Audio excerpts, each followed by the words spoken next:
A1 music present.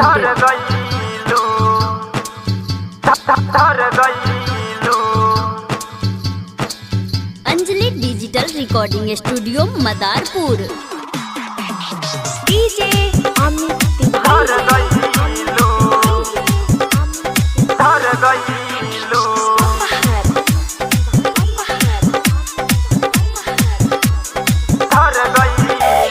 चल गइल रानी मामा हरवे में, रोतनी दिनो रात घरवे में, रोतनी दिनो रात घरवे में। चल गइल रानी मामा हरवे में, रोतनी दिनो रात घरवे में। बात कइलू ना विचार कइलू, छोड़ के जान मामा हर गइलू। अरे देखते हम रह गइनी, मामा हरवे में रहता रुझान। सुनाए परान कि दूसरे पढ़र गइलू, मामा हरवे में रहता रुझान। सुनाए परान कि दूसरे पढ़र गइलू।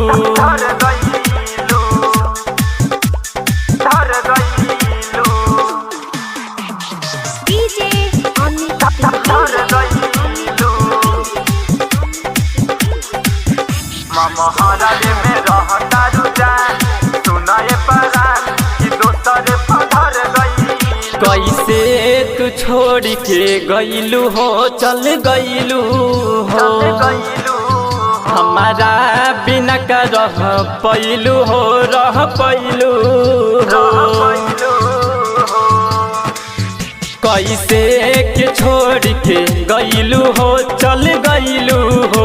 हमारा बिना का रह पैलू हो, रह पैलू हो, रह पैलू हो। बात कइलू ना विचार कइलू, छोड़ के जान मामा हर गइलू। अरे देखते हम रह गइनी,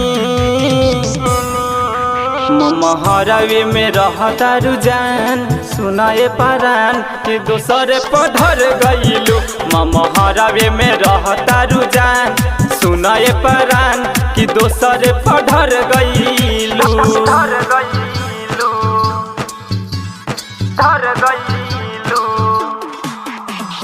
डीजे अमित तिवारी। मामा हरवे में रहता रुझान। सुनाए परान कि दूसरे पढ़र गइलू। जल्दी से चल आवो हो, चल आवो हो। फोन करके हमसे बतियावो हो, बतियावो हो।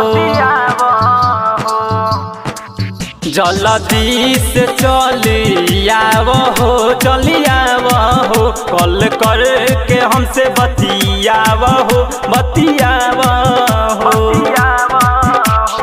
गुडुओ से तू तो पटल बाड़ू जान, उदयो से तू तो सटल बाड़ू जान। पर बिनावा भड़क रहेलू,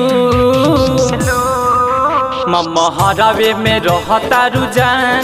सुनाए परान कि दोसरे पढ़र गइलू, मामा हरवे में रहता रुझान।